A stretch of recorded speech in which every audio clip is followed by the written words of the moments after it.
clear. Coming through Geocache Talk, a voice on the line I hear. Coming through Geocache Talk. Ready for an adventure that welcomes everyone? Dive into Cache Odyssey.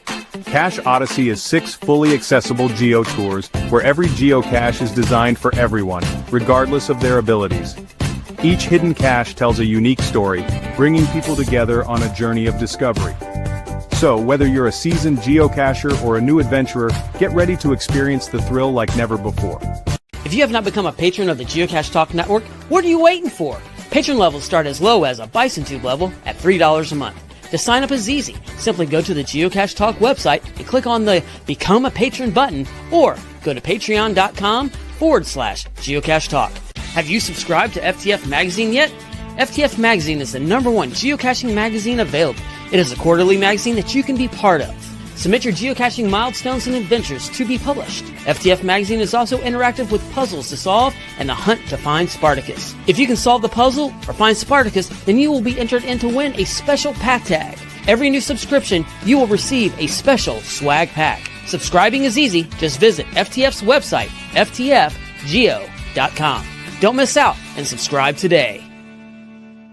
Logwork, the creators of the fantastic logbook, made with genuine write-in-the-rain paper. The logbook's designed for the micro-containers of the present and future, geared towards the hider who'd rather go caching than doing cache maintenance. Find them at logwork.com. That's logwerk.com. Calling all geocachers. At artedcrafted.com, we create unique apparel designed by geocachers for geocachers. From custom t-shirts to personalized mugs, our gear lets you express your passion. Stand out at your next event with artedcrafted.com. artedcrafted.com. Gear up for your next geocaching adventure. All right. Well, welcome. Big thanks to our new patrons, Hawaiian Miley. I think I saw they were in the chat room. Buzz82 and Captain Math. And to all our patrons that keep this show on the air. And trust me, they do keep the show on the air because the bills have to be paid. We heard bills. Yeah, they got to get paid. So, all right. Big show tonight. Let me bring in the co-hosts of the Geocache Talk, Jesse and John. Howdy, howdy. Welcome. We have so much to cover tonight. So much. So let's do this.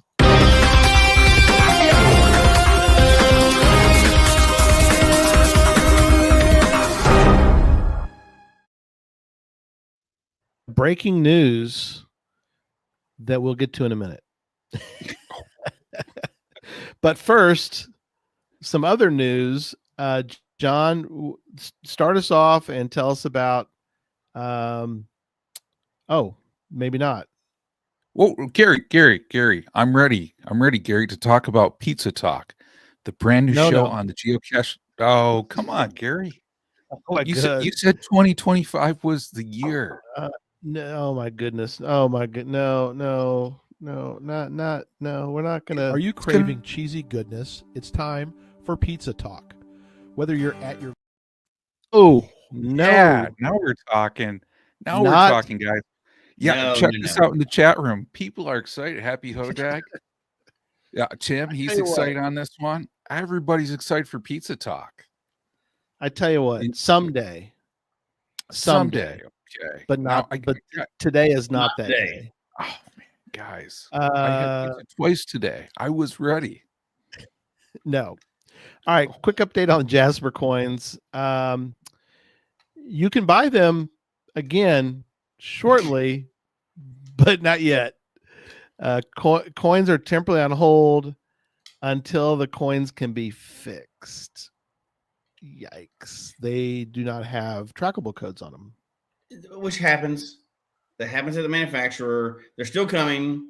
Yep. Same price. They're going to get to everybody. Yep. The first batch ran through without numbers. And, luckily they're going to show up and we're going to get them to everybody. So yeah, and then they'll be good. We'll be good from then on. But I did contact I did contact everybody who had purchased and give them the option. You want your full refund? Do you want to wait for the coins? Because it's going to be March, middle of March before they'll be available. Or do you want the coins without them? And just plenty of time just to get more Jaspers. You may not have completed all the Jaspers yet. Loose. Exactly. And you can get them for real. The ironic thing is that one person on one of the order, we had like 18 orders. One of the orders of the 18 said, just send me the coins. I don't care about the trackables. You know what? So I thought about that when I saw that, and I thought that's not totally out of the realm of, like, let me ask y'all this. So Gary, you're not a big trackable guy. I mean, I like my coins, I like my trackables. John, you're not really a trackable guy. Like, you have them, but you're not like obsessed with them. No, I'm not obsessed, but if there's some cool ones, man, I get that. I'm not saying that. Yeah. So have you activated every trackable that you've ever purchased? No, okay. Absolutely not. Gary, have you? I don't even know what. So I don't even honestly, know what trackable you is. can have trackables that are not trackable that could still be in your collection, and it wouldn't even matter. Yeah, 95% of my coins behind me that you can't see right now because I got the other thing up are unactivated. So it doesn't actually matter if those have trackable numbers on them or not. No, I don't care. You know, that's part of my. I still that's part of my retirement planning, though, Jesse, is to get all those coins unactivated, and especially with those Jasper ones, because those are going to sell for sweet prices down the road. Oh yeah, that's true. You know, here's the thing: if y'all have been on eBay, they do sell for sweet prices. They do sometimes, yes. Yeah, I agree. But if you were at the Cracker Barrel in Foley, Alabama, on a certain time, you could have bought them. You could have just bought them right there. So Patty bought one. So there you go. Chad says he doesn't activate his coins; they lose their value. First of all, yeah, Chad was probably the kind of kid that like kept his Star Wars toys wrapped in the box. Oh, absolutely. Keep their value. No, I am ripping that Joker up open the second I get it. I promise you. Like all my comic books were worth nothing. You know, I collected comic books and like baseball cards when I was a kid, and worth nothing because I read through them, and that's how I learned how to draw. I wasn't going to keep those Jokers packaged up. If oh my gosh, we all do that, right? Like I had the He-Man toys and stuff. Like if you'd have kept them in the package, they'd be worth thousands of dollars. Tons. But you wouldn't have played with your toys when you were a kid. Play with your toys, kids. Play with your toys. That's all I'm saying. But totally off topic because my point was those ones without trackables. I could have several coins that didn't have any trackable numbers on it, and I wouldn't even know because I don't even pay attention until I go to activate them. Yeah, and I haven't activated probably 50% of the coins that I have. Yeah.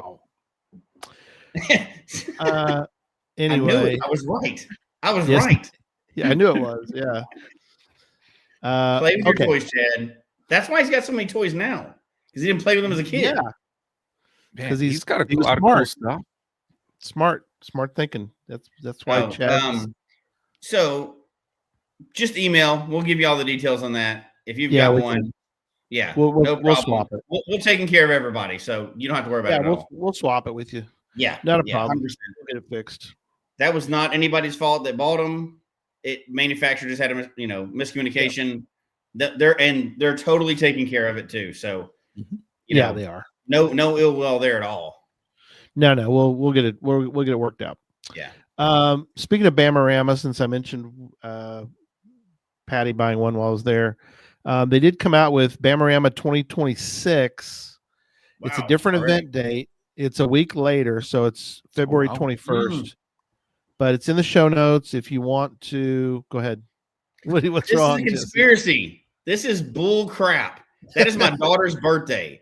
Go to Megas. What is the problem with you people? You know, Jesse, everybody at this point is like, does Jesse have like 20 kids or something? I have 2. It's kids not that hard to graduating. plan around them, guys. Really? Come on. Really? Dead grandmother? Again? How many dead grandmothers are you going to have this time? Yeah, which means it was my daughter's birthday this weekend. So that's what we went and did a lot this weekend. Yeah. Well, instead of, a couple geocaches, but not much. But that's seriously my daughter's birthday. people, don't y'all know to clear this stuff with me first before you're in your mega? I'm going to have to give y'all a geocachetalk@gmail.com. Send us an email. Clear it all with me from now on. We can't. Anyway, if anybody's mega planning for next year, feel free to ask Jesse when his wife's birthday is as well too. Yes, that's right. There's only a few days off the books. That's no good for me. Reschedule Bamarama, please. Can you reschedule that? Probably it's not. Right. It's like the second closest mega to me. You can't do that to me. Probably not. Right, move on. Anyway, so that's we're gonna have a show. We got more. I got so many. We got so many. How do I kick this person out? How do I do that? Where's that button to kick that person out? They know I'm not going to GigaStalk. He knows he can't go. Yeah, family. That's like a rule about never going to a Giga. I think that's a family. Fake news. Fake news. No such thing as a Giga. That's fake. What does Giga stand for? It doesn't stand for 5,000. No. Look it up. Go Google what Giga stands for. It's not 5,000. That's why I know it's fake news. Move on. Glad to see Jim's on. Hang in there, buddy. Get well soon, buddy. He's in. Oh yeah, man. He's in the hospital, so get you out of there quick. Get you out on the trail again. Yes, he did, Sean. He did miss the last one. I didn't miss it if it was fake. It was fake. Keep on telling yourself that. Keep on. Okay. All right. So more on Bamarama and Megas coming out in March. We have another John's cooked up a crazy scheme for middle of March, so stay tuned for that. And then up like a pizza, might I add? Yeah. Oh dear. So let me spill some beans. It's not bean spillage. Don't call it bean spillage. It's not bean spillage? It's not bean. If it's the section I'm going over, it's not bean spillage yet. No, it's not. But we're announcing. Let's go ahead. Beans. Just beans. It's beans. All right. Yeah, let the beans let them roll that beautiful bean footage. All right, here we go. The adventure of a lifetime is setting sail. Join us on an unforgettable cruise to Sweden, where geocaching meets breathtaking Nordic landscapes. Alongside our friends from the Geocache Talk Network, we'll explore hidden treasures, swap stories with fellow geocachers, and unlock the secrets of Sweden's most scenic caches. But that's not all. This trip is extra special. We're on a mission to find the legendary fourth loop of the Jasper Challenge, GC4D, the Match Stash. This is the oldest currently active geocache in Sweden and the second oldest in Europe. It is still being maintained by its original owner. From sunrise over the Baltic to the thrill of discovering hidden gems, every moment is a new adventure. Pack your phone and trackables, bring your sense of adventure, and get ready for an epic journey. This is geocaching like you've never experienced before. See, I threw trackables in there too. So. Yeah, it's beans, but it's not beans yet. So here's the true story with this, and we'll kind of give the details. So we are putting together the idea of going on a cruise that one of the stops will be the Match Stash.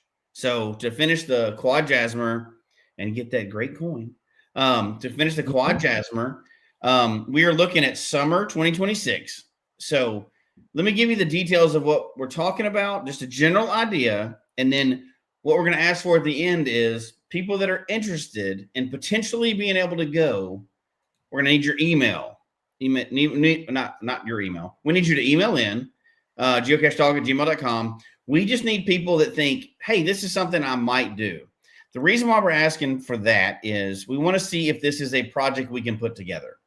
We've talked to a travel agent. She said, yeah, we need X number of people. And then we can do something really cool. So I'm going to give you the general idea of what we're thinking about. And then in the next 2 weeks, so within 2 weeks from now, if we can get enough people to email in saying, this sounds like something cool, let's pursue it, we'll move forward. It's not a final commitment. It's just, hey, this sounds like something I would try to want to do. So here's the general, again, really general. The more people we get, the better it gets. So we'll see where we go. We want to gauge interest. Depending on one of 3 cruises that we pick, and we'll do this as a group, we will get 4 to 8 countries on the cruise. That's not flying in or flying out. That's on the cruise. 4 to 8 countries. Obviously, Sweden being the main one. Stockholm is where we're the main target of the whole thing. It would be right now roughly $1,800 to $2,000 per person. That's with no special discount or anything going on. That's just if you booked it right now by yourself. The idea is summer of 2026. If we get a group together, what we will do is we will have group events on board. So if you've ever been on a cruise, there's events that you do all day long. We can do group events for geocachers and our group on board. We can also do group dinners. So they would sit us together as we do this. This is all just on board the ship. So every night you can have the whole group. You wouldn't have to, but by Friday, you may not want to hang out with Gary anymore. But if you did, we have a whole group together. So every night for dinner. So the benefit of us all going at the same time is that we can arrange rides at the ports for geocaching trips together. So you don't have to go get an Uber or get one of these other things by yourself to go caching. We have groups of people arranging that ahead of time. And it just makes it a little safer. So obviously if we get a group, we'll have an event at every port. So you're guaranteed one cache in that country, no matter what. We would also, the advantage of that also would be if you're the only cacher in your group going, muggles can do their your snuggle muggles can do their thing. We can help find events for them, and we can all go out caching. So you don't have to do that. Hey, can I get this one little cache over here? Do you mind? We've all been through that. We would also do things like group photos. We would, as a group, research all the best caches that you can get within the time that you're in the port. Because, port times change from like 4 hours. They range all the way up to like 18 hours sometimes. So there's a huge amount of variance in there and what you can get safely and get back on the cruise, right? Connect with the locals. If we do this as a group, we will be reaching out to locals in each one of these countries, bringing them on the show, having them have people that we know before we get there, whether we meet up together or do events or whatever we're going to do. We'll do this as a project together and have people to meet together. Obviously, we'll do the research on the caches, connect with locals. If we do it as a group, then we would do things like path tags. We would do shirts because we're going to commemorate all this stuff, right? We'd all get together and make shirts for each other. We would probably try to, like we've done before for other megas and stuff in the past, we would gather a group of people that have adventure labs and put labs at each stop. And we would probably try to do a live show from the ship too, which we already talked about with the travel agent, and all these things are possible, and they would help us do all these things. They would do a bunch of cool onboard stuff for us. They'd help us arrange this stuff off ship. So the reason we want to gauge interest here is, can we do this as a group? So if you're doing it individually, and many people have, you're taking a lot of risk upon yourself. As a group, we have the power to kind of like be safe in numbers, know that we're going to get the cash we want to get, do the research in bulk, and do it. So within the next 2 weeks, we want everybody to say, this sounds something like I would possibly want to do. Not everybody likes cruises. Not everybody likes to go international. So we want to see who might be interested in this. If we have a decent number of people, we'll meet with the travel agent and see what's real, build a group. Then we can have somebody that says, by this date, you need a passport. By this date, you need whatever this, you need a book by this date. It's just a way to bring everybody together to do it. And the bigger group we have that goes together, the more secure we are for every location and getting everything we want from it. We've been talking a lot about Jasper and the 4th Jasper. Obviously, for anybody that doesn't know, Match Statch is what we're going for, right? That's the one in Stockholm. That's the 4th August one. Even if you're not close to having it, you have to have that to get the quadruple Jasper. So that's what we're hoping to get a group together to do, is to kind of safety in numbers, power of money and numbers, get us all together to go and do that. And this is open to all cachers everywhere. And that's kind of where we're at, right? I think, that's right now, all we're looking for is who's interested. In the next 2 weeks, if you say you're interested, you're not committed, let's see if there's enough of a group to put together that we would have any, power in numbers to be able to put something really cool together. Yeah. And we're starting to get some emails already. So that's good news. Good. If you're interested at all, let us know. And then we'll get into real details later, right? Numbers and everything else and what it takes to do it. But we want to know if there's actually interest to do this. Like, I definitely want to go one day, but me just going by myself, me and my wife going by myself, there's a lot of uncertainty there. Like, can I get to what I want to get to? Yeah. So I'd love to do it as a big group. I think it'd be fun. I think it's, again, safety in numbers, right? We're guaranteeing more that we're all going there for the same purpose, and we can put our brains together to make sure we get everything we want out of it. Because it's a huge trip for me, right? That's a huge trip for me. Some people do that all the time, but it's a huge trip for us. And it'd be fun to do it with 30 or 40 of my closest friends, from all over the world. So that'd be awesome. Exactly. No, that's perfect. Yeah. Thanks, Jesse. Yeah. Email us for audio listeners, geocachetalk@gmail.com. We are international. So if you live in Sweden, or if you live in one of the Nordic or Scandinavian countries, and you have suggestions for us, then send us an email. If you want to host an event locally, and we'll be there, and we can coordinate, something like that. That'd be kind of cool. Yeah. Instead of, it's fine if we do it, but it's kind of fun too if we could get some of the local. You don't have a list of the countries, do you? As far as it depends, right? So if we get people interested, then we'll look. I've already done research and we've talked to the travel agent. There's 3 or 4 cruises that would fit into this time frame. Okay. And it ranges from 4 countries up to 8 countries, depending on which cruise you pick, right? Yeah. The money is about the same.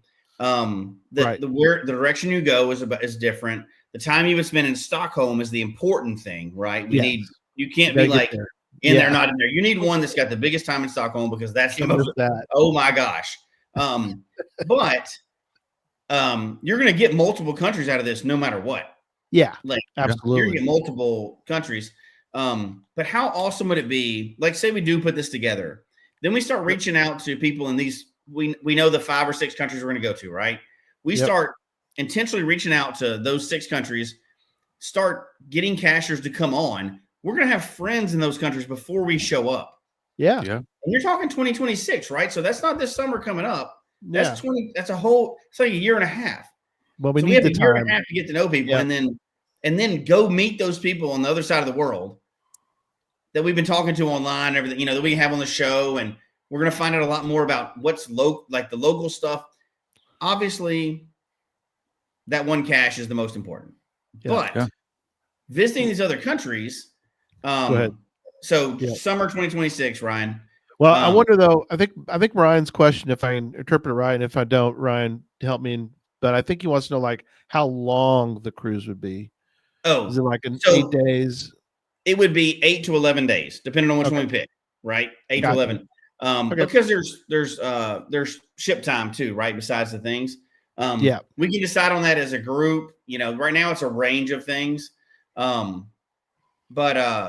if we do it as a group, it gives us a lot more power to like dictate, make it more of a geocaching cruise than just a cruise and you get the geocache on the side. If that makes sense. Like, we can host events on board, do live shows because they have good Wi-Fi now, do live shows, do all kinds of fun stuff, and really put together some good stuff. So I think it would be an awesome idea. If people are interested in it, send us an email. Yeah. And I know, I got to say for me, I'm excited. I've never been to Europe. I know when we were talking about this, I've always wanted to go.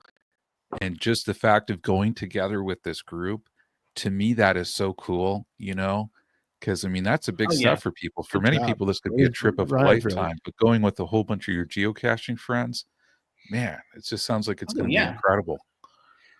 Well, and we've talked about it before. I've gone cruising before and ran into geocachers, and it was the coolest thing ever on a cruise, right? Because it's so random. You know, you have 3,000 or 4,000 people, and I ran into on the last one. I by chance ran into Alamogul, who, by the way, caches way harder than I do.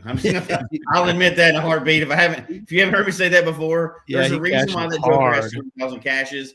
He is hardcore. He's hardcore. You're beyond anything I've thought about. He very much is. But it was just, and it was so cool just to run into a cacher on board, knowing there's got to be a few cachers on board, right? There's got to be. Yep. But having 40 or so cachers on board as a group, multiple tables doing dinner, having a breakout events and stuff like that, and shirts, and we could do events on board where we're hiding stuff, you know, like a scavenger hunt on board and stuff. It would be hilarious. Giga Cruise. No Giga, those are fake. We're doing a real thing. So, don't the word Giga. If you say it 3 times, I think Jesse can't go. So that's right. That's like Beetlejuice, right? I can't do that. Reverse Beetlejuice, yeah. But I mean, you know, we could do our own little crap on board, like hiding secret things and doing prizes and breakout events and all that fun stuff. Plus events at every port. You get an event. If we set this up, we can reach out to cachers locally and go, what's within the area of where we're going to be? Exactly. Every type there. Just saying, just throwing it out there so we can get a busy day in all these ports. That would be pretty awesome. Awesome. So there's a lot of things we could do with power with numbers, but all right. So, all right. Good deal. Keep the emails coming. We've gotten several already. So thank you for those. We will put you in the list of interested. Yes, interested. And we will go from there. All right. Just let us know your interest, gauging interest. Let's do that. Gauging interest. But you need to email us, because if if you send it, if we start this process and then you're like, oh, I was interested. Well, did you send an email? No, I can't read minds. I'm pretty good about a lot of things. And here's the hard truth of it is, can't read minds. If we don't get enough people to say they're interested, we're not going to do this as a project, right? The truth is, we have to have enough people to do it as a project. Otherwise, I mean, this is a huge undertaking. It will be huge, right? I know we always take on huge projects, but for it to have true power in numbers, we need a lot of people interested in this. Yes. Or we're not going to be able to get any value out of it, right? You might as well just go individually. Correct. So if you're interested, email in. That gives us power when we go back to the agent again. The travel agent is interested in a lot of people going. I don't mean hundreds, but we need a lot of people going or interested. Then she will be like, oh, here's all the things we can really do. Then it'll get really awesome. So, okay. Very good. Thank you, Jesse. Okay. We're going to cover several technologies tonight. And I'm going to read some stuff. You guys tell me your thoughts. So let's start with augmented reality. So much. Oh man, love this one. There's a lot with AR, but let's get into a couple things. So, there's different ways that it's been attempted. And in fact, I had the very first AR cache in Texas. Jesse had the first one in Colorado. Yes. And so we were both trendsetters and trailblazers. Groundbreakers right there. That's right. Actually, Gary texted me. You texted me on that one. You were like, hey, these are live. Put one out now. I was like, I'm going right now. Quick. Hide one quick to be first. I did. I was rushing to get that thing out because I wanted to be the first one. In case they kept it, I would have the oldest one alive, that kind of deal. Exactly. Oh man, that would have been so cool. And I did for a long time, but then that didn't work. Yeah, so they killed it.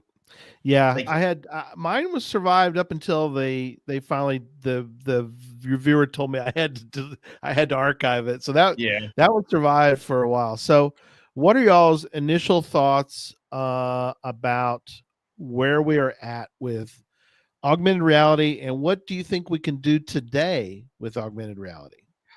John, you go first. Here's the thing. So, I really think before John starts, because I know where he's going with this really AR should have been its own show.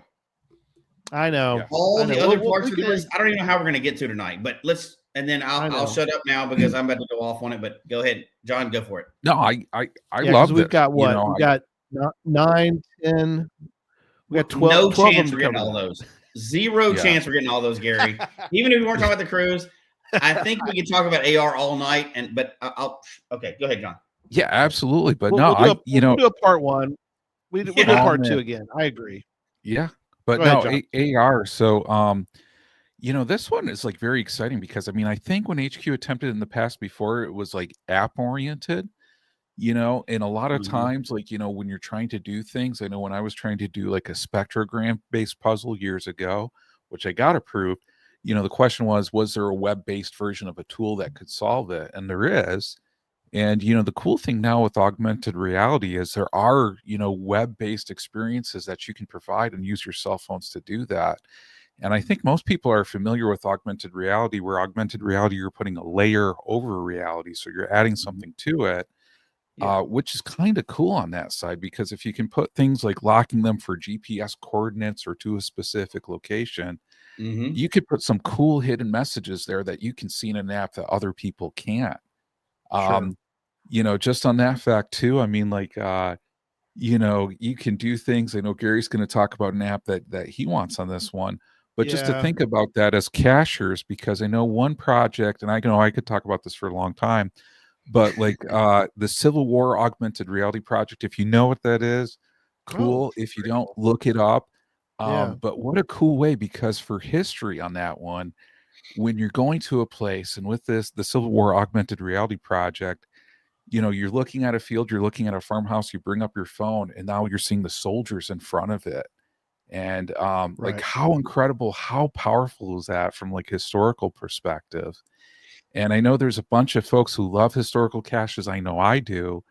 But, just to even think about that, like what we could do with some cool cache experiences on that front, with having that augmented reality in place and overlaying those layers of history, even from a storytelling perspective, I mean, there's just so much potential. And I know with the tools on here, and there's a website that I actually found where you can create a web-based experience.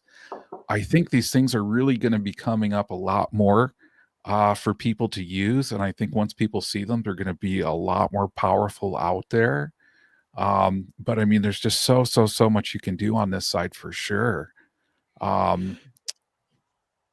You've tested some stuff at the university. Yep. But I guess talk because this kind of bleeds into the next one, which is virtual reality, which we'll get into that as well. But we're not even close to that yet. Stay with AR for now. Yeah. So I'm not familiar. Some of the things that came up in the list were like, I've heard of them. I don't know anything about Google Lens.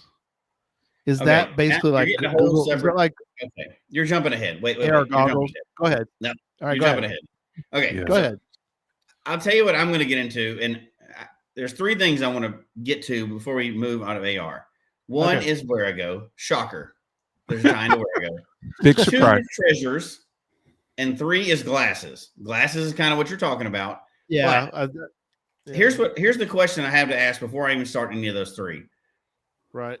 Does geocaching.com or HQ or whatever we call it now, does it still say that geocaching is a high-tech treasure hunt? Yeah.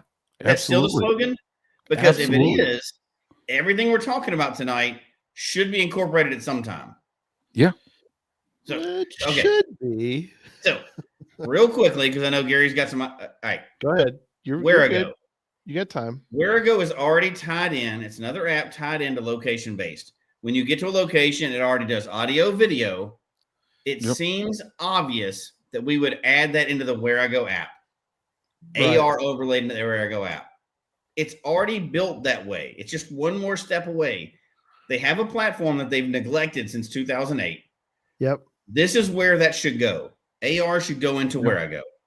Right. You build it. It's an overlapping app. While you're there, you're doing things. You're already setting those up that way anyway, right? Go to stage here. This is what you find. You hear this. You interact with this person. You pick up this item. Yeah. That is set up for AR perfectly. That's where Whereago should go. I agree. Having said that, because they have not killed Whereago, thankfully, but they have not done anything to it either, right? So no. AR Whereago, that's what should happen. Update it, make it happen. Whoever up there is listening, Signal, do it. Go ahead. Yeah, I agree. And I think amateur gadget cache's profitability would seem to dictate that XR is best added. And when we're saying XR, we're saying extended reality. So extended reality is kind of encompassing. It's kind of like an all-encompassing, right? And virtual reality on that side. Right. But yeah, I mean, it should be included in the Adventure Lab app. It should be included in the Where I Go on this one. There's just so much potential, you know. And Adventure Lab and Where I Go kind of are cousins, right? I mean, yeah, they are. But you're right that there's so much that can go into. Well, when AR first came out, and I'm just not just saying this because Jesse's on here, but my first thought was the things that we did with Where I Go. So, for example, the one that we did together, where we're standing in a field and we're walking around, and if anybody looks at us, they're like, "What are those people doing?" It's like, well, we're trying to get through this. We're trying to go through this maze, virtually or augmented. It wasn't augmented. That was more VR. But anyway, but like you said, you can pick up tools, you can drop tools. I mean, that's very much XR, we'll call it. So it is. It really is. It's like a really low tech version of it, right? Yeah. But so now here's the other thing that we have. So there's my pitch. Where I Go needs to be AR. Make it happen. I agree. Signal, I'm with you. Make it happen. Signal, make it happen. Number 2 is treasures. Treasures can be augmented reality now. So they could easily upgrade those now. They have the treasures, do this, do that. It's kind of overlaid to certain caches. It's kind of a step away from it now. They're doing, they've released the first 2 versions of it. You find a geocache, whatever. Which there's a little controversy I've heard online about those first 2 things, but we don't even have time to touch that tonight. But I'm sure y'all heard the same thing and everybody else has.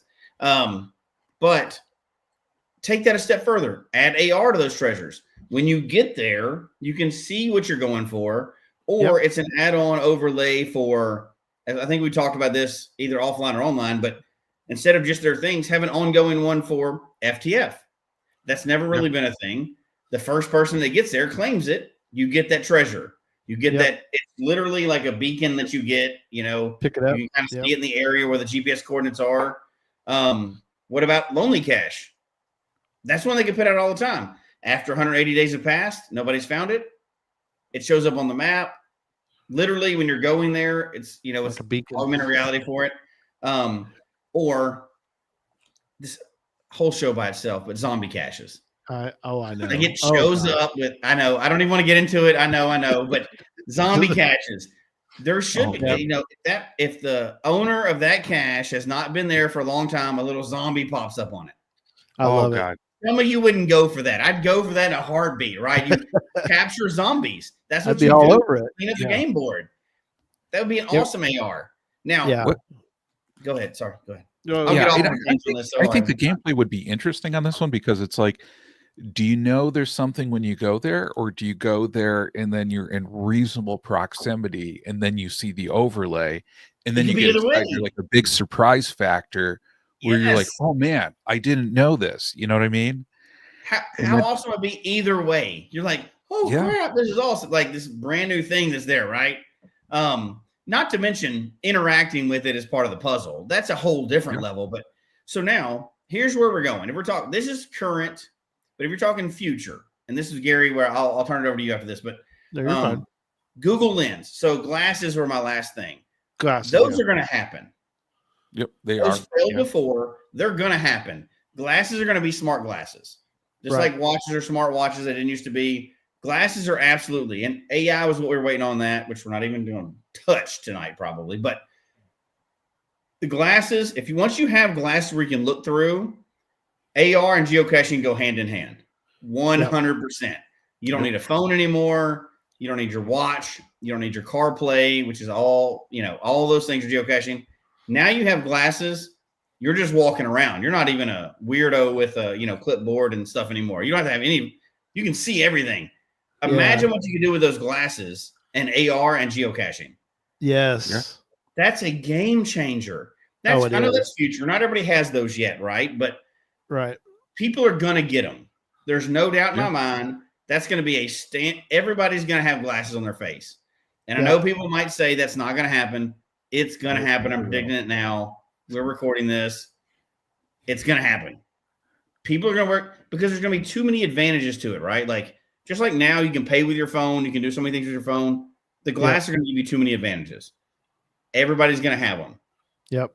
How that's going to benefit geocaching is nobody has to know you're geocaching. Your phone could be in your pocket, which actually would make you look like a weirdo. You don't have your phone out. But yeah, really. If you could be in your pocket, you're just walking down the street. You're really searching for geocaches, doing a multi-cache as it goes, interacting with it however you do. Yep. And there it goes. That's when AR and geocaching have to coincide because you'll have the glasses for it. Exactly. Oh, they look like Ray-Bans. They look like Ray-Bans. Yeah. So they're going to be as popular as smartwatches in the future. I don't know how many years for it. You have to know that geocaching is going to get there. Yeah. There's no doubt. I mean, you can solve puzzles right there and everything else. You're going to have computers and everything else to do it. That's whether we want to get there or not. If it's a high-tech geocaching game, we cannot say it is if we're using GPS as our high-tech technology. Well, that's not high-tech anymore, dude. We got to move forward. Yeah. And you got to know it's got to go there. You know what I mean? Like things are moving there. For people who are creative hiders, I mean, start thinking of this. I mean, even if you do a Google search for like web-based augmented reality, you can start to find somewhere you can start to create things online, including like there was one from GitHub, so I mean, these are things that you can start doing now, that you don't have to wait into the future. I think, from all of our perspectives is just like, this is one of those things. I mean, we're all a creative community here. Let's do it. I mean, HQ hopefully has it on the roadmap to start integrating these things a lot better into their app experience. And then hopefully they're working then on, definitely thinking about like AR and VR, because I know like we were talking about, it's kind of funny to me because it's like, if you look at the attributes, right, and saying, is there special equipment you have to buy to geocache? Well, you already have climbing gear required. You already have boat required. Mm-hmm. You already have scuba gear required. Beacon. Doesn't it make sense if they have an attribute where it's like VR like gear required or AR gear required, in order to do it? I mean, in some ways, like an AR gear or VR gear, it's a lot cheaper than buying a boat, guys, Yeah. So do you see AR and VR as we transition to VR? Do you see AR and VR as their own icons, or are they just going to throw all that under unknown?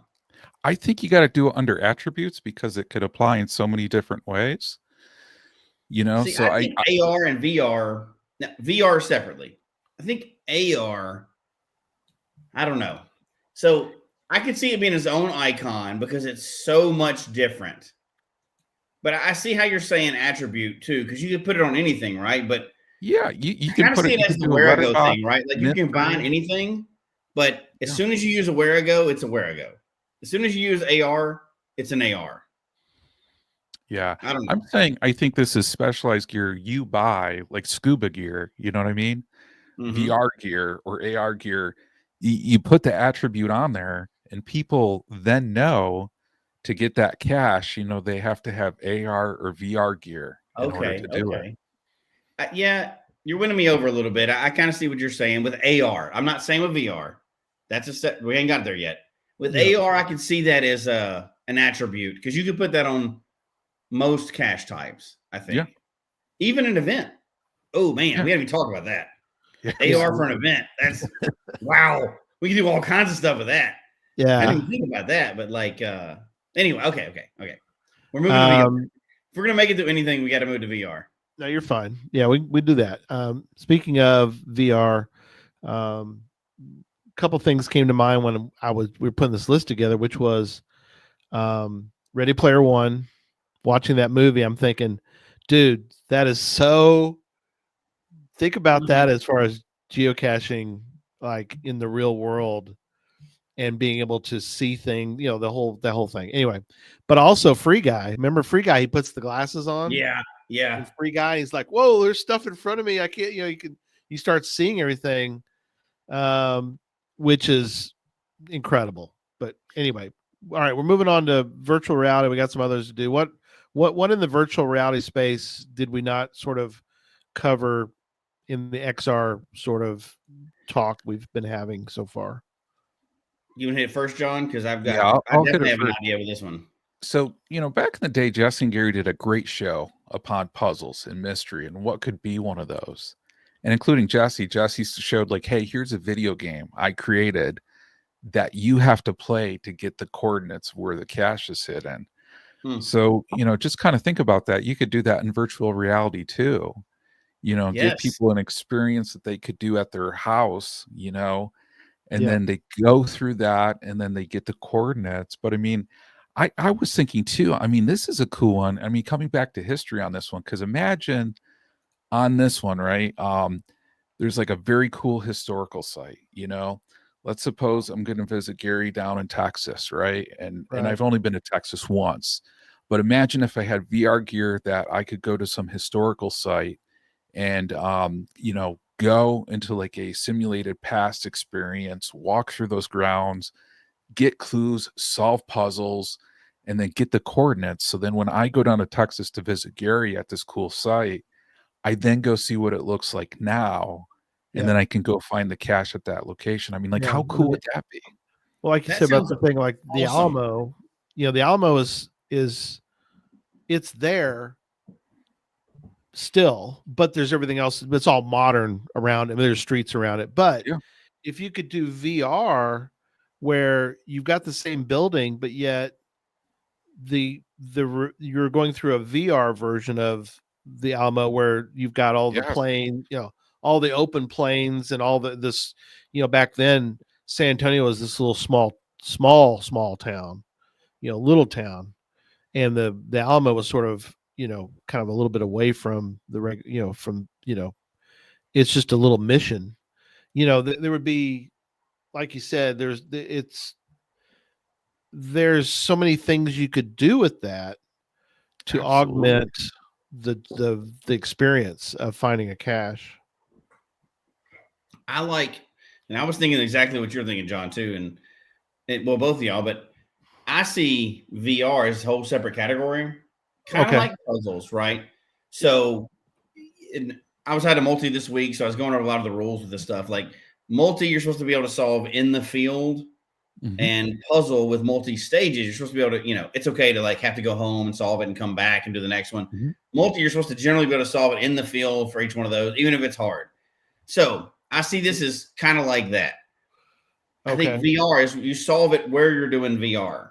Right. Now, it may be that you're going to the Alamo and you solve all these puzzles, whatever it is. It could be multi-cache, whatever from that point, right? You do your adventure, whatever.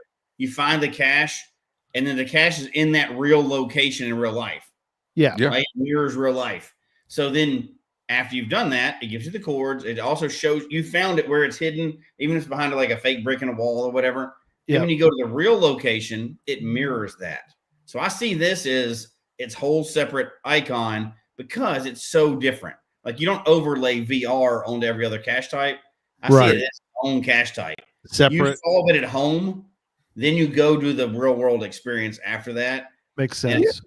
Possibly. I mean, that's way far ahead, but yeah, I could see like a puzzle, but I mean, even like imagine like you're doing like VR like in the moon, you know what I mean? So imagine like you're like on that moon type of environment. And then you're going down to like Florida where the like space shuttle and rockets took off that then landed on the moon. So it's not like that exact location.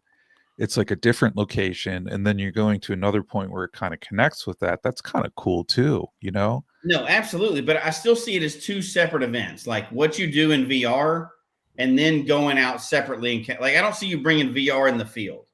I see you doing VR at one location. You get whatever information you need. Then you go out in the field to find the actual cache. Like I see it as two different stages. Are you seeing it differently than that? Yeah, you could, because I mean, on a lot of VR, I mean, nowadays with like headsets, you can go out onto a site and then walk around as well too. So you could use that as a way to kind of even extend the experience onto that one. Like, I guess I see that as AR versus VR. AR is just an overlay, but I mean, you could do something like immersive, like a fully immersed environment, like on the site. Yeah. So, I mean, like, even if you went down to NASA or SpaceX where they're doing some sort of launch and you could say, okay, go to the rocket. When you go to the rocket stage, you can unlock Mars. To go to Mars, you're going to take your VR headset, go to this parking lot, from here, and then walk around there. And then it's like you went to Mars, Yeah. I guess I'm worried about people having a VR headset on walking around in public. Yeah. I don't know. That's a future thing, right? I don't see it happening now, but I definitely see it as a really immersive adventure leading to the information, right? Like unlocking the puzzle. Well, what was some of your experience, John? Because y'all tested some VR headsets, right, at the university? Yeah, some VR, and they do AR as well too on that one. Okay. But it's interesting when you talk to people too, because I know for like, and those who don't know, I work in higher education. I attended some meetings with a group of people doing like XR, like at universities across the United States. And for some of these folks too, I think it was Cornell University, they were actually doing like a 3D video overlay of like a clean lab. So they were actually going in with 3D video cameras, recording it, and then importing that into software that they could then actually create quizzes on. So that people, when they had the VR gear, because going into clean environment, it's very expensive and you don't want people to go in there who aren't trained. So if you could actually have people go into like VR, that was recording the video, go through there, and then have interactive elements like a quiz, then they could learn things and do it that way too. So, it's interesting because, I mean, virtual reality content, I mean, you could create through like programs like Blender or Unity that, create that kind of content. But that video created content is also a pretty cool possibility too, to do that. So, I mean, there's a lot of different interactive applications for people to do that. Absolutely. Yeah, and amateur gadget caches lab simulation super helpful with XR. Yeah, absolutely. Absolutely. Yeah. I can see that. Now, what stops us other than HQ? What stops us from using some of these things today? And I'm not trying to say how to skirt around the guidelines, but what are some things we can do today that you think your reviewer would be like, okay, that's acceptable, or is there really none? So I think the big thing is you have to do it web-based. If you're doing a specialized application that you have to download, your reviewer will probably not permit that. So if you can find a web-based XR or VR experience that you can provide to people, I think at that point, I don't see any reason why, if you could do it on common hardware like your phone or on your computer, that they would deny it. But if it was an app that you had to download to a device and then have specialized hardware to view, I could see reviewers denying that. Okay. Yeah, I think as long as you can go to a website and you don't have to create an account, right? Okay. They would allow it. So there's a lot of things out there. But you can imagine, so let's say if you had a website or hosted a website or were able to get to a website, if you could do these things, like the lab makes me think about it, right? Like Gary's going to groan when I say this, but like an Earth cache, there's a lot of simulated online things you could do to do an experiment, right? Because one of the categories for Earth caches is tools, geologist tools, right? Yep. So you could do some virtual experiments that if you completed them would give you the answers to something. There's a lot of things you could do with these for every category, besides puzzles and history and, Earth cache, science, all kinds of stuff. But yeah, I think that's what's holding you back. Like John said, like you can't download an app. You can't force somebody to download an app. You can't force somebody to sign up for an account for something. And it's obvious why, right? Like security and all that, privacy and stuff. But if you had a website that would do those, like in the past, we've had inner caches, we've had mob caches, things like that. Which, are all of those dead now? I know intercache mob is dead, caches right? are, intercaching is not. Intercache is alive, mob cache is dead. Correct. Yeah. Okay. Yeah, because I tried to do an intercache recently and I just didn't get to finish it. It was too long, but mob caches are dead. So that's proof that if you have a website they can go to, don't have to download anything, they'll allow it. So what we need is a website that would allow us to do some of these technologies. VR would be difficult because you have to have equipment. I think we would be pushed back on that. I can see that. AR, if it was just a website and it was just on the phone, so you could do it in the field, I think you'd be okay. Yeah. I don't know of those, but I mean, I hope somebody does and they email us and let us know. But I think you could use those now if no downloaded apps and no user accounts. And now, could you free? Yeah.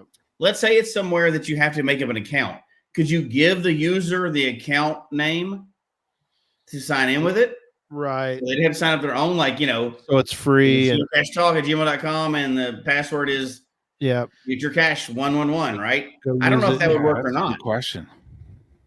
That's a really good question. Yeah, and Jesse, I want to back up to a comment you made on earth caches, man, because I mean a lot of this stuff could be really powerful for earth caches, because like if you're talking about erosion, glaciation, and you're going to that site and like putting on gear or checking out on your phone and seeing that overlay, and you can see an overlay of all this stuff in action. Man, how much more powerful would that be for learning? That would be like incredible. Huge. And that's what earth caches are supposed to be, right? You're supposed to learn something without destroying the environment. Right. So, I think there's a way to do it. And I think with all the smart cachers out there, I mean, like, look what people have built with, gadget caches. They built some amazing things with Arduinos and all these smart caches. I think people can do AR and VR right now. I think they can find a way to do it right now. Now, does it take a lot of work? Yeah. And is everybody going to jump on board immediately? No, they're probably not. But if somebody comes up with a way to do it now, I think it'll get more and more popular, and it'll add a whole nother category of geocaching, like the real high-tech part. Like, there's not a lot of high-tech part to geocaching right now. No. Cell phones are not high-tech anymore. They replaced, GPSs, right? Like, cell phone is normal technology. What's the high-tech part? It was kind of Arduino for a while, but that's really commonplace as well. 3D printing, very commonplace as well. We're not pushing in the high-tech part now, which is going to be AR, VR, AI, stuff like that. That's what we consider high-tech now, right? So that's where we need to push if we're going to be the high-tech, scavenger hunt. So I think this is the natural direction for this stuff to go. Yeah. Yeah. And you're right. We're not getting past this. We're not getting past this. These two tonight. We'll have to do a part 2 another night for all the other ones. So let me bring up a couple things, a couple of notes, and I want to get y'all's thoughts on. One is it is one that's intriguing, but I think it's dead in the water. But again, viewers and listeners could probably help us on this one. But it's an app called Wallaby. Not Wallaby. That's a different. That's the Australian app. one. Yeah, Wallaby. M as in Mary. E. Wallaby. Wallaby is. It's intriguing to me for puzzle purposes. It could be used for other things as well, but you basically take a picture and you can put into the picture graffiti. You can put in the answer to a puzzle, or you could put in the lock to the lock combination, et cetera, et cetera. The problem is, as we talked about before, and I don't think there is. I think you have to download the app to make Wallaby work. So I think it's dead in the water. But if there was an online version, that would be kind of cool. But anyway, so that's Wallaby, in case anybody wants to take a look at that. So my next question to you guys is, does it seem like we have, we have stepped back. I'll answer the question already. We've stepped back. Geocaching started down the road of AR, and then they stopped. Yes. And we've got plenty of people out there who are both lovers and haters of geocaching who love Pokemon Go, which is AR. It's just AR. I mean, you pull it up right now and I can look on my screen. There's probably a creature in front of me standing, right in front of me that I can go try to capture. Do we think that treasures is geocaching's attempt to get back into the Pokemon world type situation where you go to a cache and you're going to be able to see something at that cache? Is that what the treasures are going to be, you think? Or is it less AR? Sorry, is it less AR and is it more online digital souvenir stuff that's not really, it has nothing to do with AR or VR? So that's the one. It's interesting when you hear Brian talk, because I mean, for me, I would say my hope is it could be. For Brian, it seemed like there was a lot when he was on Challenge Talk, like describing what treasures could be.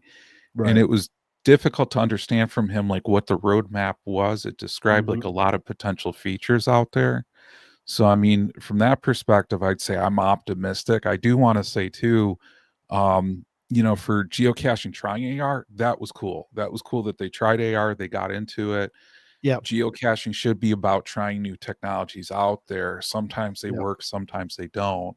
So I know for me personally, I appreciate them trying AR at that time to get into it. But certainly I'll let Jesse chime in with his thoughts on this one too. All right. So I'll be nice about this, but I'm not going to be nice about this. So here's the thing. I kind of put all these things together. And now I'm going to first, little caveat. I understand what HQ has to go through, right? I'll say this to them just like I'd say it to anybody else. They have to please a lot of people that don't agree. They have to please 3 million people. We give our own opinions, right? I have to please me. So it's way different, right? However, not everything has gone great.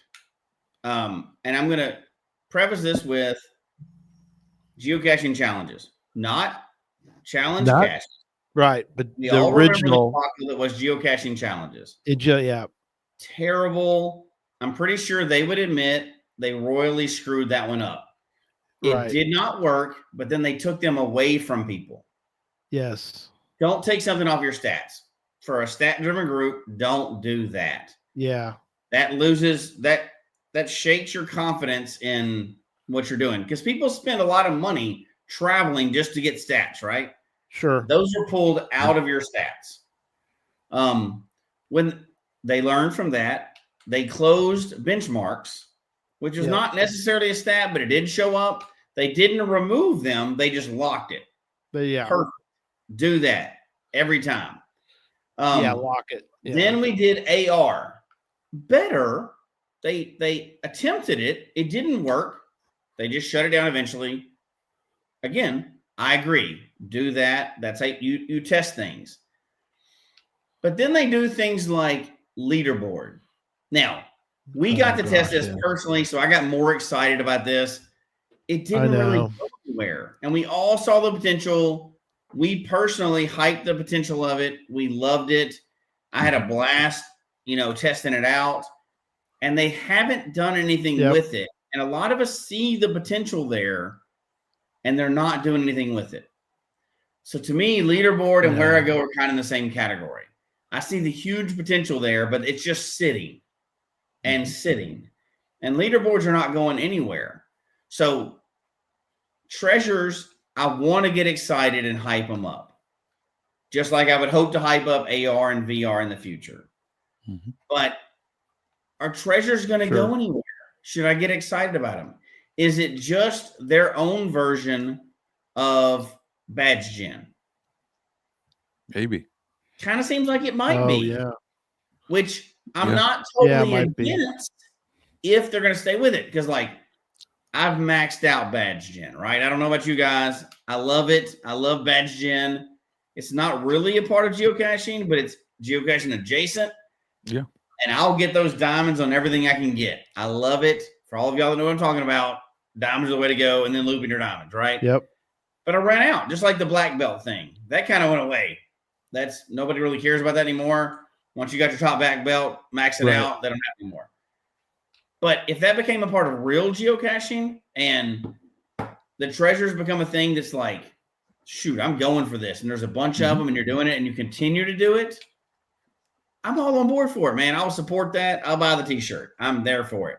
I want it on my profile and everything else. But if it's something they're like, we'll try this. Find one traditional, you get one. Find 3 more, you get the second one, and then we're going to think about it for 9 months. That's hard to buy into. They don't necessarily always move forward with everything. Like, again, I don't want to harp on it, but do some of the leaderboards, please. Those are awesome. Like, just give us the opportunity. I will pay extra. I would literally pay a larger price for my geocaching membership to have a leaderboard that I could do with my friends. And we set our own thing and we compete against each other. Or the state does it. Or what, there's like the state group or whatever else. That would be awesome for me. I know it's not for everybody. Yeah, Georgia. I would double my membership for that today. Say you can set your own leaderboards. You can compete against people. Boom, I'm in. You just doubled my membership. But there's a little part of me that's like, I'm afraid to get excited about treasures. I really am. So I hear you know what I mean? I hate to be that way, but I'm afraid to get excited about it because when I get excited about something, that's my thing. I'm going all in on it. Yeah. Yeah. Well, and I think you're right, Jesse. I mean, I think there's so many things. When's the last time you even opened up the leaderboard? I don't. Yeah. I know. I mean, like, I got to ask you a question, Jesse, because it's interesting. Like some software providers, they list like, hey, here's the features, have the community upvote the ones that they want. Like if Geocaching HQ came to you and said, like in the forums here, opening up to people, upvote the features that you want coming down the pipe or returning, on this one. Yeah. How would you feel if they did that? Name a feature. I'll tell you 100%. What feature are we talking about? Because I'll tell you, leaderboard. So if we're talking leaderboard, if they're saying like, okay, leaderboard, here's the deal. Development, AR, VR on here. You make my head explode here. Treasures. Right. Okay, one at a time. One at a time. Leaderboard. Bring it back, but give us control of it.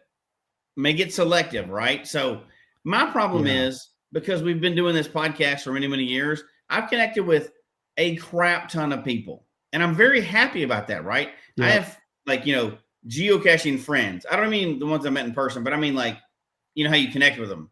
You're connected, you request friendship or whatever. With a crap ton of people all over the world, including people that I've met in person and haven't. Well, my group includes Mondo 2, Alamogul, all these people that I cannot compete with on a daily basis. I want to be able to select my group of friends. So if they brought leaderboard back and had it where you could sign up okay, for now, this is our group. And I know that is kind of Munzie-like, how they did the Munzie groups or whatever. I can't remember the name of them, but you know what I'm talking about, right? The Munzie groups, you compete against the teams or whatever. Yep.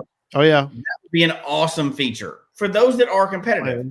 And yes, I agree with K-Blast that HQ hates competitiveness. They do.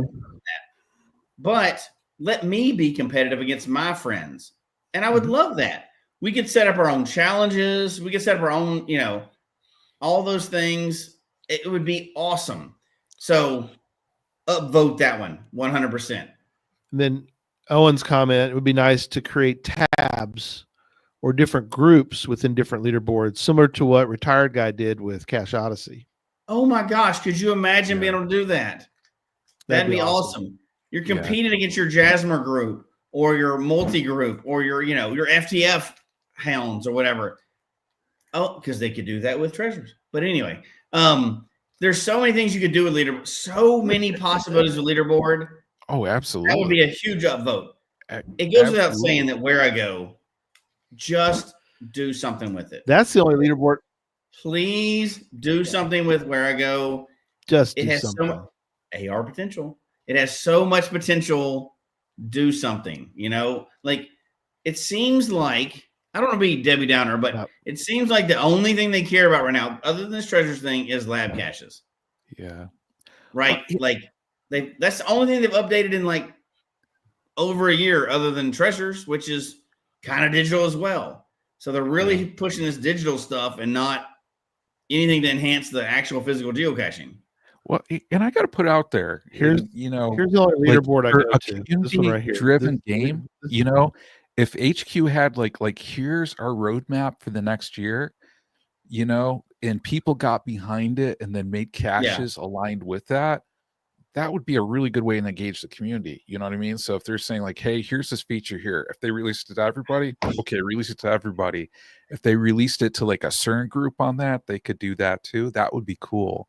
Okay. But yes, sorry, Gary, to interrupt you on that leaderboard, because I mean, a big shout out to Retired Guy and Sloth 96 for all their work. Oh, that's awesome. In putting together the leaderboard, because if people haven't checked it out, that's the only leaderboard I go to, is that one. Yeah, I love it. I go and check it out, even though I haven't been able to find but anything but one, and I want to get my trips going. But John, you brought up something that I was really not going to talk about, but I'm going to do it anyway. You mentioned that roadmap, and people would get on board. Why is there any value in doing the frog hides? You know, they're doing that. This is the theme of caches to hide right now. Hide something that's a frog and tag it on Instagram. Why are we doing that? Why are we doing frog related hides right now? Does that accomplish anything? Does that move the needle on our game? I don't want to get negative about stuff, but come on. Oh man, I'm hiding a frog themed hide. You're opening up a can of worms there, pal, because it's just kind of like, who are they aiming for with that? Because I mean, for seasoned cachers, like if you want to hide, you're gonna hide, right? Yes. Like, is it like a gateway hiding experience for people who have never hidden and they're like, I don't know what to hide, and it's like, hey, you could hide a frog themed hide, and it's like, okay, I guess for my first hide, I'll hide a frog themed hide, you know? What does that accomplish? I don't get what it accomplishes. I don't understand. It's not moving forward with our stuff, right? Like, is it going to bring digital souvenir? Do you get digital souvenir for that? You don't get anything for it. Well, that's what I'm saying. You should at least get a digital souvenir, right? I guess, but at the same time, it's kind of like. But no point. Here's the thing. No point.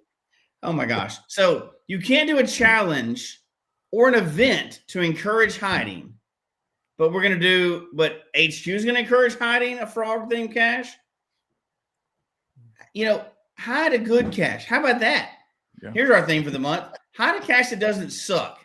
Hide a decent cache. Way better than Wait, so are people going to get the Memphis Mafia virtual badge for hiding a cache this month that didn't suck? Is that what you're saying? 100%. I will design that now, and I will send it to you.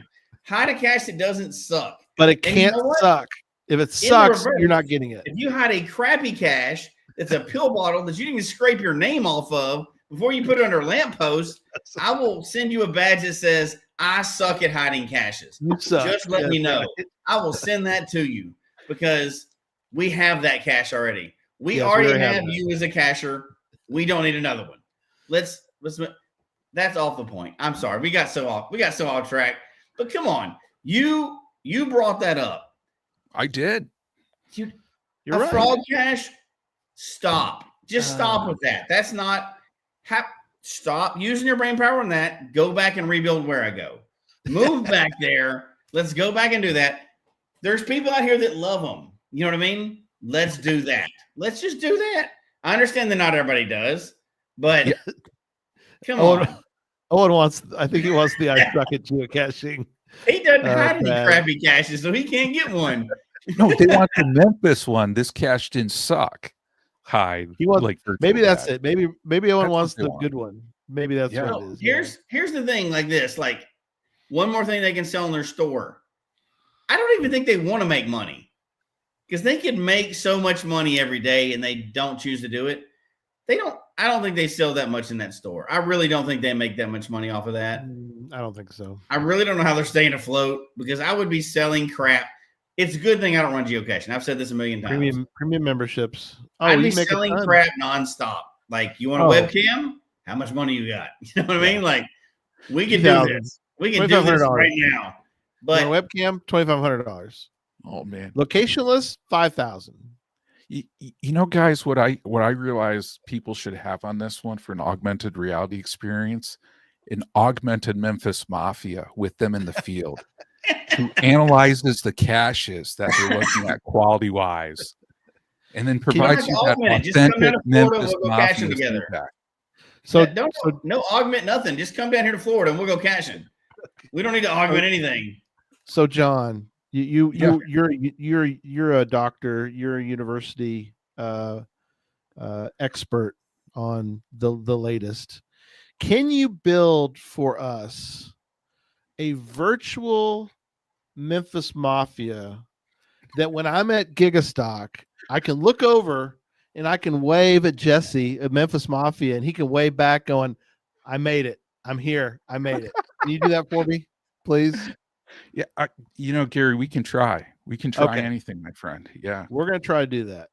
That's perfect. Yeah. Okay. I don't need this kind of abuse. All right. So speaking of, I think we're done. Oh gosh. Oh, and I will hide a pill bottle LPC for the badge. That's pretty funny. Do we want to preview what we're going to do on part 2? Because we didn't get very far at all. Hawaiian Miley says, I'm hiding a tiny spider at the top of a metallic sign. Does that suck? No, it might be good. Who knows? First of all, I'm not hating on frogs because I'm too. Every time I find one of the caches that's got I know it's me, but when you got the little animal and they got the bison shoved up its part, I get that a favorite point every time because it makes me laugh every single time.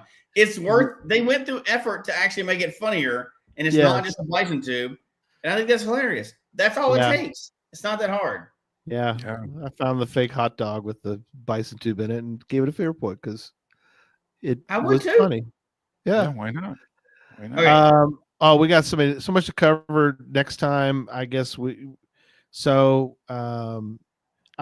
list. We got 12 items we're gonna get to the next episode. Well, we'll see how far we get. Yeah, okay. Some of them we covered, like NFC we've covered before, so we probably won't spend much time on NFC because I've got NFC caches out in the real world. That's already kind of out there. But we'll cover the others. We'll keep the rest. We'll keep the rest in the bean pot, and we'll see what we get for those next time. So, all right. Well, I think we're done. Anything for final thoughts? Yeah, I got a couple of final thoughts on this one for sure. And definitely a shout out on this one too, on that side. So just to let people know and just to remind people, we got Gadget Talk coming up on Tuesday, Directional Lock Puzzles. It's February 25th at 6 p.m. Pacific, 9 p.m. Eastern. Excellent. On that side. Excellent. So tune in. We got a great, awesome community of creative hiders on that one. So so that's been awesome. But closing thoughts on this one, right, is and this comment was brought up a few times in the chat room, right? Mm-hmm. It's like the game of geocaching needs to change for younger generations, and younger generations are using a lot of these technologies. Sure. If we're talking about like AR and VR. And I know, for HQ, like Adventure Labs was one of those ways of trying to bridge the gap to that younger generation, that younger group. So, that's a step, but really augmented reality and virtual reality need to be on that roadmap in order to really make it a lot more applicable for people to have those kinds of experiences on that side. Because, especially with VR, when you're doing that and you're in a virtual world and you're exploring stuff, that's pretty awesome. But if you can figure a way to connect that with actually going out in the real world, I think that's going to be a lot more powerful, and that's a big opportunity. That'd be awesome. I want to. I don't want to live in the post-apocalyptic Ready Player One with the crazy towns these people lived in, but the experiences that they went through to find the keys. Oh yeah. It was so incredible that basically people spent every dollar they had on it. Mm-hmm. Yeah. So if we could do that, if we could have that kind of reality, and also other than just geocaching is incredible in itself. But if you could add on the technology of some of those things, then you would be like, oh my gosh, it would go in, it would go up incredibly, I think. So, all right, Jesse, we'll let you do the final word tonight. So I'll just quickly say yes to both of what y'all said, but if we're going to still claim that geocaching is a high-tech treasure hunt, right? Yeah. We have to make things high-tech. That changes, right? Yeah. That changed from the year 2000 when geocaching came out, right? It's a quarter of a century later. High-tech is not the same as it was 25 years ago. So we're either going to change the name or what we call it, or catch up with the times, right? Like we have to incorporate the new things. There's so many things we didn't touch on tonight with AI and QR codes and, NFC chips and everything else that you can really lump into that high-tech category. But you can't call something high-tech and you're still referring to a GPSR that you walk through the woods with. That's not right. You can't say it's high-tech and refer to a cell phone that everybody and their grandma has. That's not high-tech. We've got to, if we're going to do high-tech, we got to move in with the times. And it's only going to happen, and this is no diss on HQ, right? But HQ is not going to be the one that leads this initiative. It's going to have to be geocachers. Yeah. HQ is the one that follows and eventually adapts. That's just how they do. Yep. It's going to be geocachers. Geocachers are what drove all the new icon types. It wasn't HQ going, hey, here's this new type, check it out. It was geocachers that drove all of that. If there's going to be an AR cache, if there's going to be a VR cache, it's going to be driven by geocachers. So if we want to see this high tech, which is really high tech, we're going to have to drive that initiative. No, and you're right. I think we can. We have people out there that are super smart, that are doing super crazy things with caches. Let's see what we can do. Let's make these things happen. And HQ so popular that HQ can't deny it. And then it's part of the game. Yeah. Perfect. Well, there you go, everyone. We will we'll see everybody soon. And definitely don't forget, email us if you want to be on the list of folks that are interested in the trip. It's Quad Jasper. If you're going to ever do it, you might as well do it with a whole group of fun people. Yeah, absolutely. Right. If you're ever going to hit Quad Jasper, why would you not do it with somebody? Yeah. Don't take the chance to do it by yourself. Yeah. Make it fun. And, like you said, it's always fun to find caches with our folks. Also, it really does benefit, like you said, Jesse. There's people that would love to do this, but they're not going to do it on their own just because of, they may not feel comfortable traveling internationally all the time, or even have never done something like that. 100%, sure. Yes. 100% we will be. Because we're all going to need it. We're all going to need them. We're all going to need Quad Jasmer. So, just real quick with that too, if you're a single cacher and only going by yourself, this is the perfect way for you to go do it, right? Because we can group people together that wouldn't have anybody, because it's way more expensive to go as a single person on a cruise than it is to go with somebody else. We can find groups to go together. We can pair people up and everything else with a big group like this in safety without you having to pair up with a rando somewhere. So make it way better for a lot of people. So send us your email. We need it within 2 weeks, or this is a dead project and we're going to have to move on to something else. Yep. Perfect. All right. Thanks, everyone. We'll see you on the next show. Good night, everybody. Okay. Good night, everybody.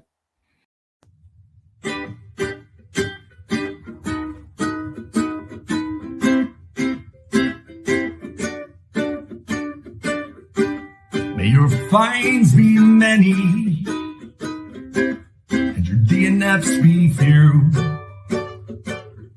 May the terrain and difficulty both be less than 2. And whatever it is you're looking for, may it find its way to you. we all meet again. Folks, we hope you've enjoyed the show tonight. Please email us your comment at geocachetalk@gmail.com. Don't forget to follow us on Twitter, Instagram, and Facebook. The show can be found on Apple Podcasts, Stitcher, Radio Public, or Spotify, as well as at the Geocache Talk website. Don't forget to click that subscribe button below and ring that bell notification so that you can see and hear the show on a weekly basis. And tell your friends about the show. Get them involved with us in the chat room. And until next week, don't just talk about geocaching, go geocaching.